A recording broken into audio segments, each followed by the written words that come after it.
Boom. Go Fetch gang, Go Fetch family. Welcome back, welcome back.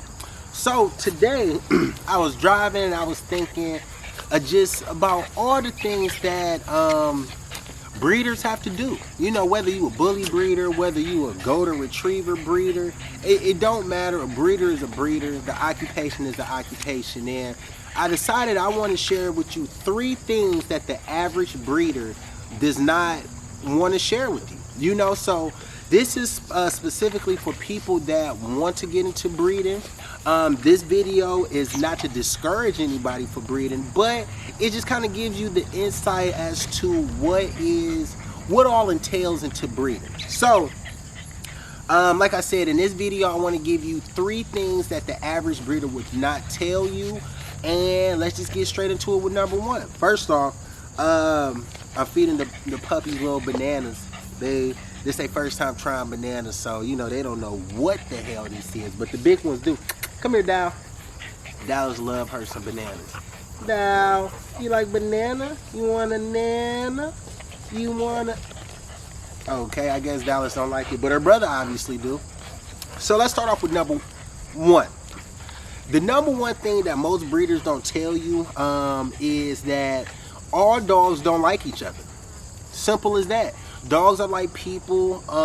Everybody just don't mix, you know? So if you plan on being a dog breeder, chances are you're going to have multiple dogs in order for this to be a lucrative business for you. Just like me, I have multiple dogs. Now, all of my dogs don't like one another. Oh, you like bananas, don't? I ain't know you, boy. Get up out of here.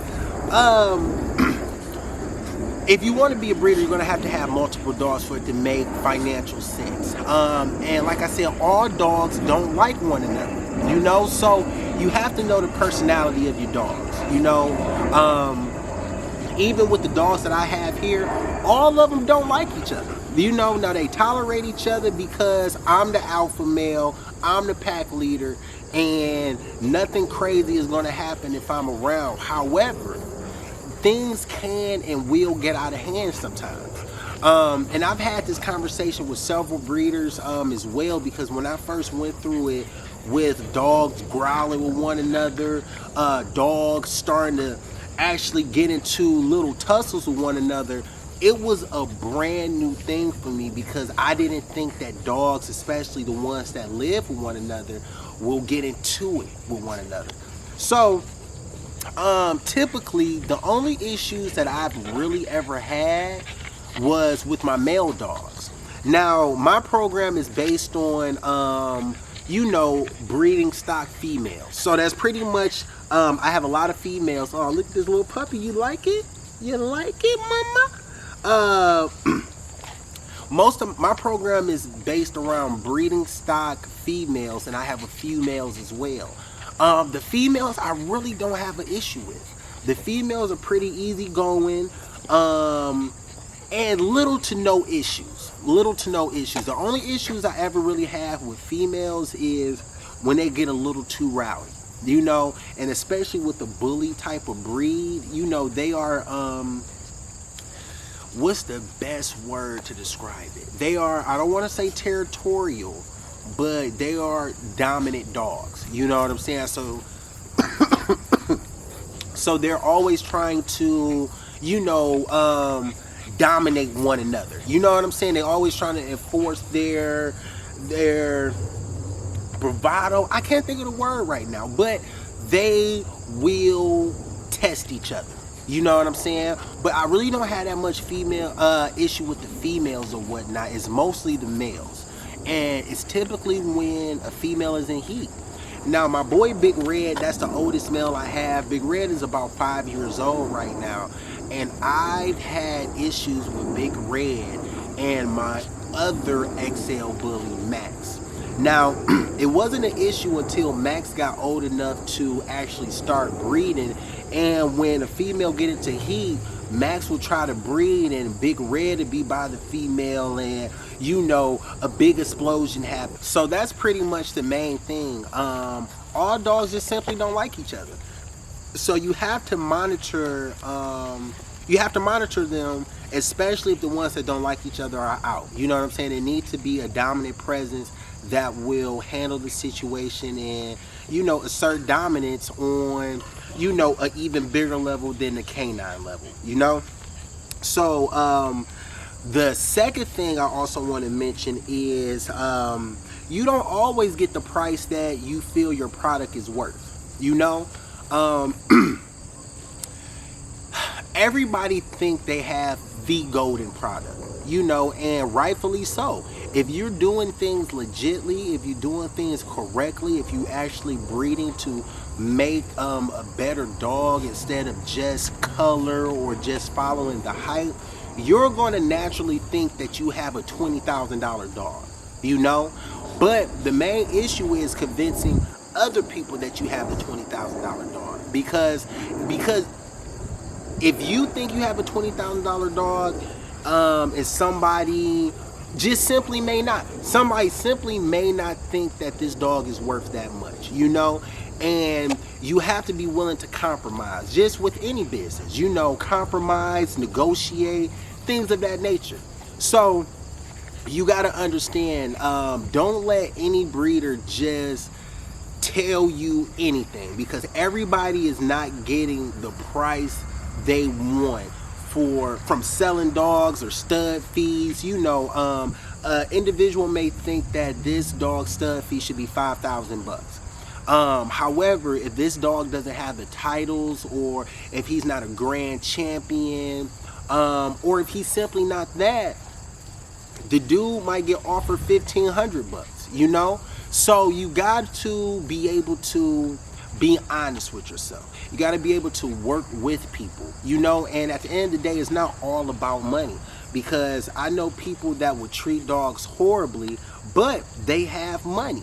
So for somebody like me, I would much rather sell somebody a dog for $3,000, knowing that this dog is going to be taken care of to the T, as opposed to somebody that's willing to pay $5,000, and I know that this dog is just going to be in a kennel all day, sleeping in their own feces and stuff like that. So you're not going to always get the number that you want. Sometimes you do, sometimes you get over what you want, but you have to be realistic. Everybody does not get that number all the time,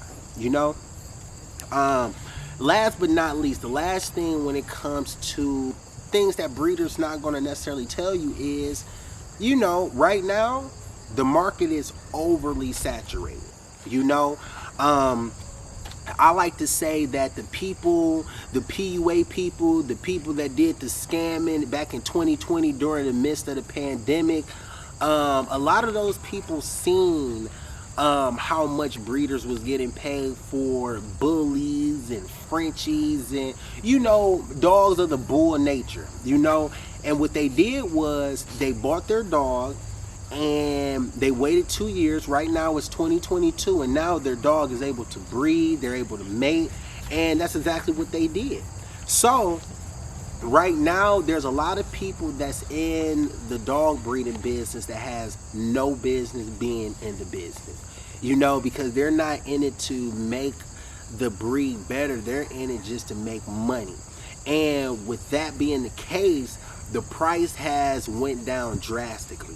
Puppy sales has went down drastically. So unless you have a niche that makes you stand out as compared to the guy down the street that bought his bully in 2020 and just mated them, and he didn't think about the marketing plan, he didn't think about advertising, he didn't know that you got to wake up at the crack of dawn and feed these dogs and genuinely care for these dogs. So now he's selling these dogs for $600 because he's just ready to get them out the house. So right now the market is extremely saturated, and that's a big problem for breeders like me and other reputable breeders that I personally know, because quality is getting overlooked due to quantity, and that just comes with business. That just simply comes with business. So I personally think within the next couple of years, 2-3 years, the market will even itself out. People will realize, okay, I'm not meant to be a bully breeder. You know, it's entirely too much work. My heart is not in it. And let's be honest, you have to have a true passion for this. You know, you have to love it, because there's going to be days you wake up and you just don't like it. You know, it's going to be days you wake up and the first thing you smell in the morning is poop, because you have a litter of puppies down the hallway, and overnight they took 2-3 poops each. You get what I'm saying? So imagine that. Imagine having 6 puppies on the average, or on the low end for some, and all of them take 2 poops throughout the night. So when you wake up, you have 12 piles of heaping poop, you feel me, that you have to pick up before you go to work, before you get your day started. So, you know, you have to be mindful of things like that, you know. And like I said, you have to have the heart, you have to have the passion for it, because you're not going to feel like doing this all the time, you know. These flies loving these bananas, you know. Hey, you want another banana? You want a banana? Yeah, get another banana. So yeah, you have to have the passion for it. And right now, there's a lot of people in the market that does not have the passion for it, and they're just in it just for the money.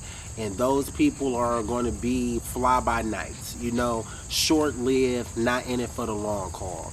So for those of you who are breeders that's been doing this for a minute, or even the new ones that's super passionate about the breed and want to do their, you know, want to start their own kennel, just have wherewithal. You know, right now it's a real stormy time in the market, but if you outlast it, I promise you it's going to be worth every bit. So with that being said, y'all make sure y'all like, subscribe, and follow the page at Instagram on Go Fetch Kennels. Make sure you subscribe here on the YouTube channel, you know, so we can spread the word, so we can get this message out here, you know. What you got to say to the people? What you got to say to the people? This girl is so cute. I'm actually keeping her. She's just so freaking cute. Look at her. It's a cutie patootie. What you got to say, Prince? Yeah, baby. So with that being said, y'all stay blessed, and I'll talk to y'all soon.